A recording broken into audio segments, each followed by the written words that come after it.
se navega calmadamente. Hay un capítulo maravilloso en la Biblia que nos dice cómo enfrentar las tormentas de la vida. Quizás las enfrenta ahora mismo o navega calmadamente. Mas le prometo, este mensaje le hablará a su corazón. Deseo que usted escuche atentamente. Tome la palabra de Dios y por favor busque conmigo el libro de Hechos, capítulo 27. Si usted sabe algo acerca del libro de Hechos, sabe que este libro es una narrativa. Relata cómo la iglesia primitiva empezó a extenderse y describe los viajes misioneros del apóstol Pablo. Y en Hechos capítulo 27 narra del apóstol Pablo a bordo de un barco. Y ese barco navega directamente a la boca de una tormenta feroz.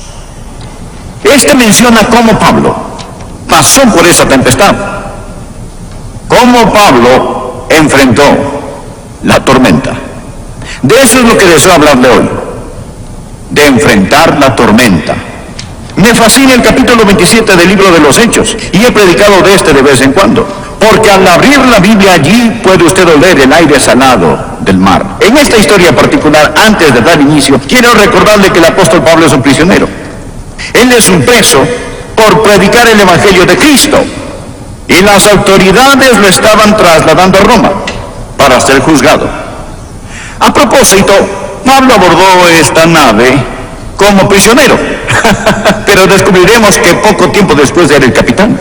Sabe, Pablo era diferente a la mayoría de nosotros. Muchos vemos dificultades en toda oportunidad.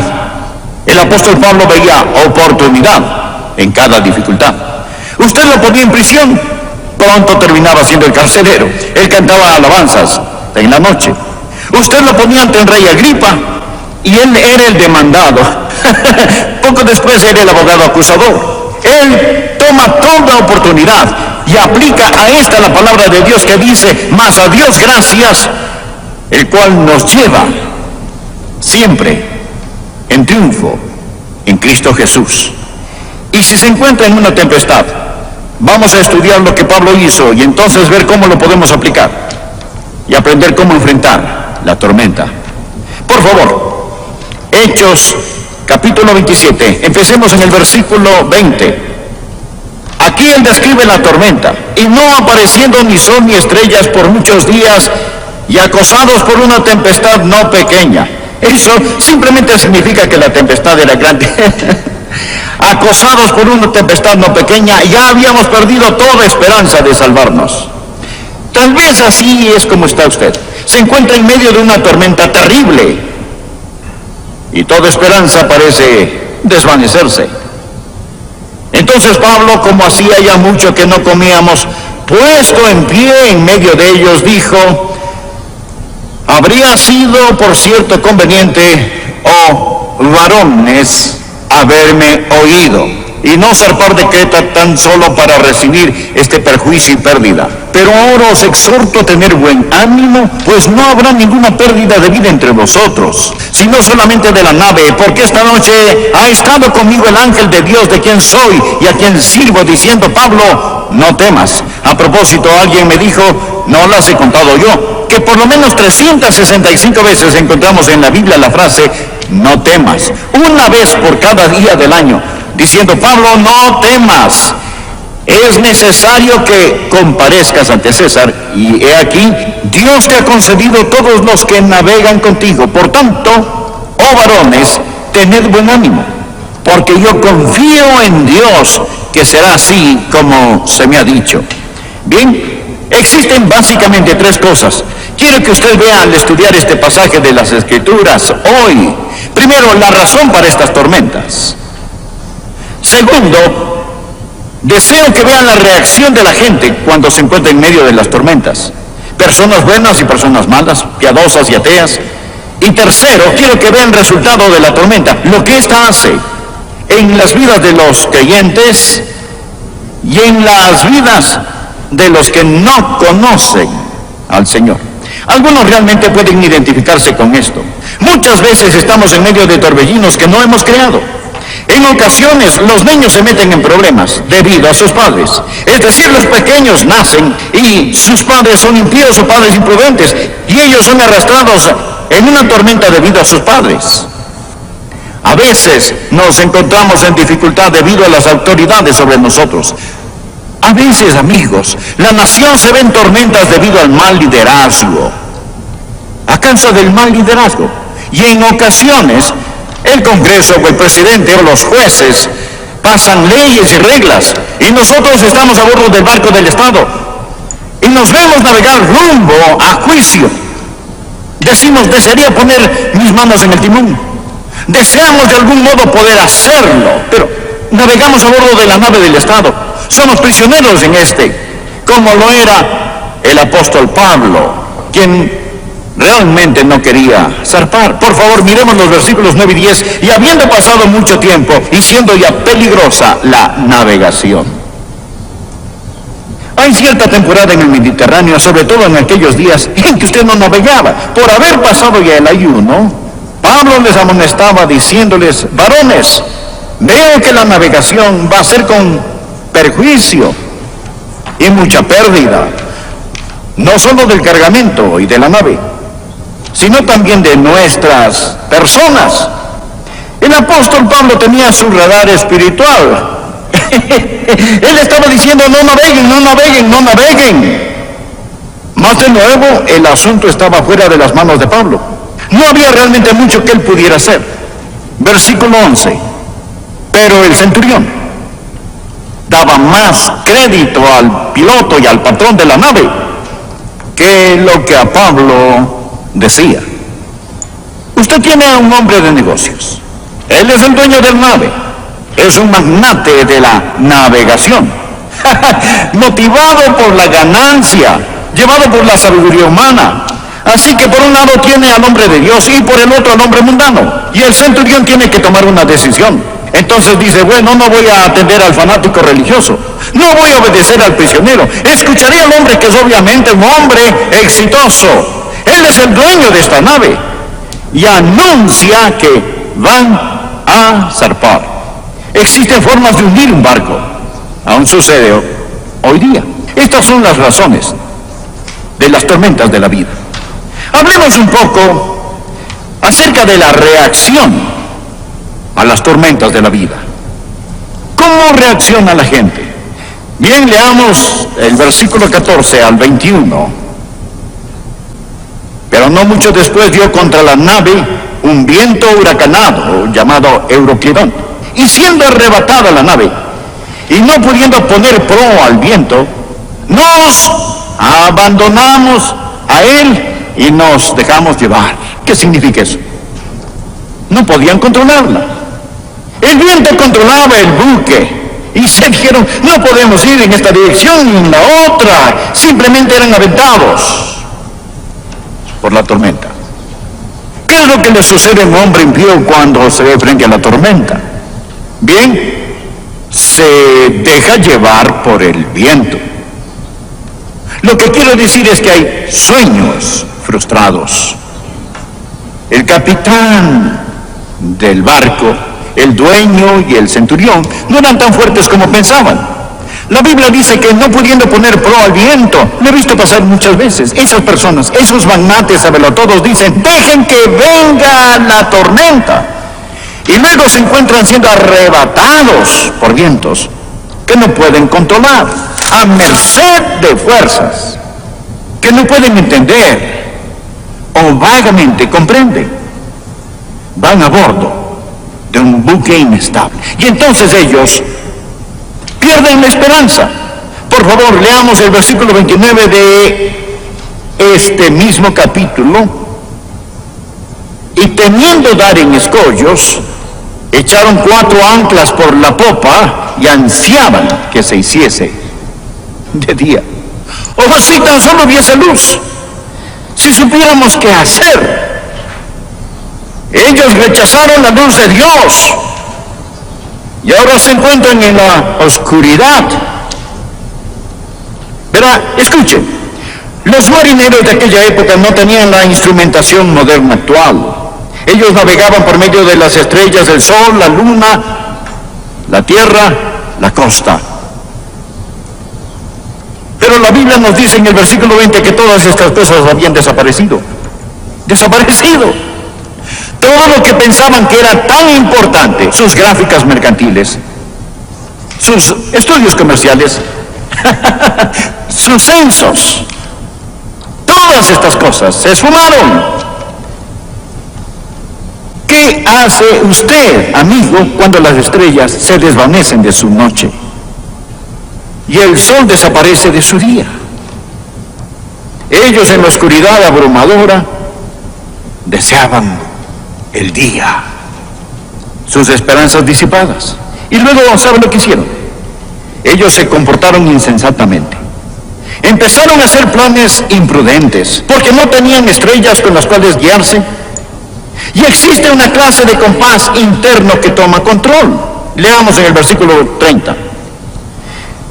Entonces los marineros procuraron huir de la nave, y echando el esquife al mar, aparentaban como que querían largar las anclas de proa. Pero Pablo dijo al centurión y a los soldados: si estos no permanecen en la nave, vosotros no podéis salvaros. Habían unos marineros a bordo que se dijeron: pretendamos que vamos a bajar un ancla de la proa. Allí hay un pequeño bote, un bote salvavidas. Lo abordaremos, abandonaremos esta gran embarcación y escaparemos. Pablo les dijo que si no permanecían en el buque, que no había esperanza alguna. ¿Qué fue eso? Fue una forma de escape edificada sobre el egoísmo. Lo he visto muchas veces. Un hombre que se entrega al alcohol es una forma de escape fundada sobre el egoísmo. Usted dice: bueno, ahogaré mis problemas. No, estos pueden nadar, amigo. Usted es quien se ahogará. El hombre que se divorcia, la mujer que se divorcia, eso es un escape asentado sobre el egoísmo. Usted creó la tormenta y ahora está intentando escaparles porque habló e hizo levantar un viento tempestuoso que encrespa sus ondas, suben a los cielos, descienden a los abismos. Sus almas se derriten como el mal, tiemblan y titubean como ebrios, y toda su ciencia es inútil. Entonces claman a Jehová en su angustia, y los libra de sus aflicciones. Cambia la tempestad en sosiego, y se apaciguan sus ondas. Luego se alegran, porque se apaciguaron, y así los guía al puerto que deseaban. ¿Qué diferencia entre la reacción de los que conocen al Señor y los que no conocen al Señor cuando están en una tormenta? Quizás si usted está en este instante en una tormenta, desee leer este salmo, le será de gran bendición, el Salmo 107. Ahora, veamos lo último rápidamente. Hemos hablado de las razones y de las reacciones a la tormenta. ¿Cuál fue el resultado de la tormenta? Nuevamente leamos el versículo 23. Porque esta noche ha estado conmigo el ángel del Dios de quien soy y a quien sirvo, diciendo: Pablo, no temas. Subráyelo, por favor. Es necesario que comparezcas ante César. Bien, ¿quién era César? Él era el emperador romano. ¿Dónde vivía? En Roma. ¿A dónde se dirigía la nave? Hacia Roma, hacia Italia. Y Dios le dijo a Pablo: ahí es hacia donde te diriges. Ah, amigo, escúcheme. Dios tenía un plan, y el plan de Dios era llevar a Pablo a Roma. En Hechos 23, versículo 11, Dios le reveló a Pablo: es necesario que testifiques también en Roma. Sin lugar a discusión, Dios lo predeterminó.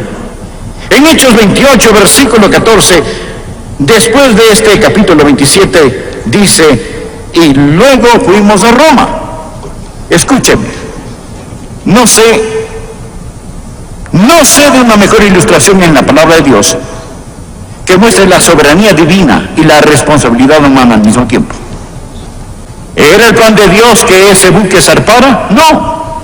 Dios le dijo a Pablo con el radar espiritual: no, naveguen. Ese no era el plan de un Dios amoroso. Pero detuvo eso el plan final de Dios. Rotundamente no. ¿Qué viajaba en esa embarcación? Bien, Pablo iba en esa nave. Le diré qué más iba en ese barco. Efesios, Filipenses, Colosenses viajaban en esa nave. Y le diré qué más, el Evangelio de Lucas y el libro de los Hechos. Y le diré qué más, la voluntad soberana del Dios Todopoderoso. Y toda decisión errónea que ellos pudieron haber tomado no pudo cambiar la voluntad de Dios. ¿No es asombroso? Donde Dios no gobierna, Dios se enseñorea. Ha volado en uno de sus grandes aviones para ir a otro continente, quizás un 747. Usted puede dormir, comer, tomarse un refresco o un café, lo que quiera. Pero amigo, mientras usted toma esas decisiones pequeñas, ese avión simplemente se dirige a un determinado aeropuerto. Es decir, hay un piloto que vuela ese avión. Existe un plan predeterminado que está trasladando ese avión, en el cual va a bordo hacia ese aeropuerto. Y usted dirá, bueno, estoy tomando decisiones.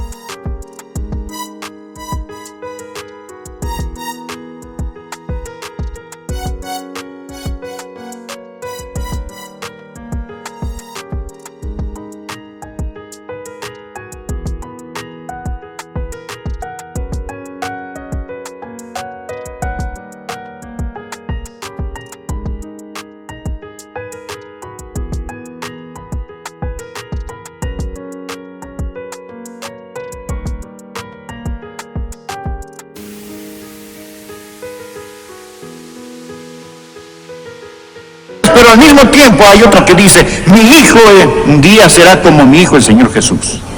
Y todo el infierno no puede impedirlo. Estamos predestinados a llegar a ser a la imagen del Hijo de Dios. La iglesia antigua, la iglesia maravillosa, la iglesia fundada por el Señor Jesucristo, a veces toma tantas decisiones equivocadas, fallamos tanto, hacemos cosas que no deberíamos hacer como iglesia. Hablo de la iglesia en general. Mas ¿sabe lo que Jesús dijo? Jesús aseguró, sobre esta roca edificaré mi iglesia y las puertas del Hades no prevalecerán contra ella. Dios está edificando para sí mismo una esposa, y todo el infierno no puede detenerlo, ni todos los gobernantes de este mundo, ni todas esas personas que están en contra de nuestro Señor Jesucristo. Leen Salmo 2. Todos establecen sus reglas, sus leyes contra nuestro Señor. No lo quieren, no quieren sus mandamientos, no quieren su palabra ni su moralidad. Y ellos dicen, rompamos sus ataduras y desechémoslas. Con todo, Dios aún afirma en Salmo 2, pero yo he puesto mi rey sobre Sión, mi santo monte. Jesús reinará donde el sol concluya sus jornadas sucesivas. Su reino se extiende de costa a costa, hasta que el brillar de la luna se extinga.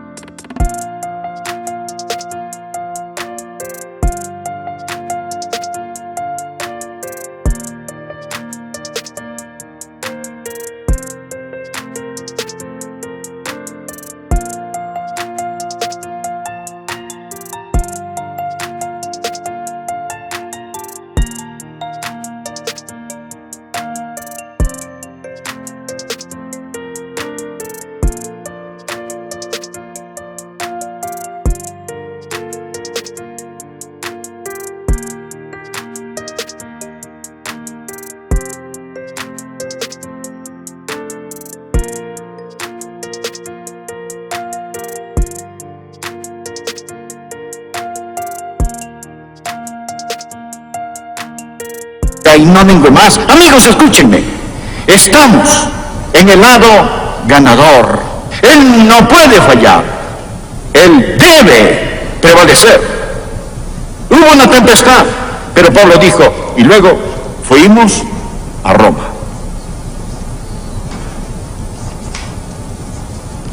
Pablo dijo, tened buen ánimo. Yo confío en Dios. Versículo 11 dice que el centurión confió en el dueño de la nave. ¿En qué se resume toda su vida? Simplemente, ¿en quién confía usted? ¿En quién confía usted? Pablo dijo, yo confío en Dios.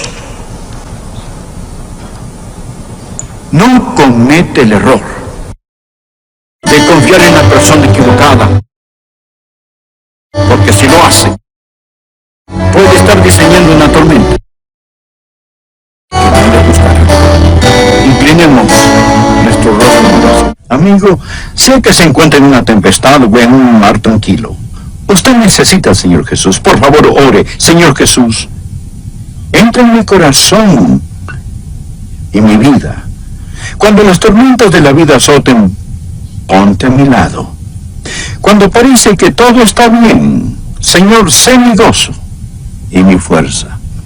Ore de corazón. Señor Jesús, te recibo ahora como mi Señor.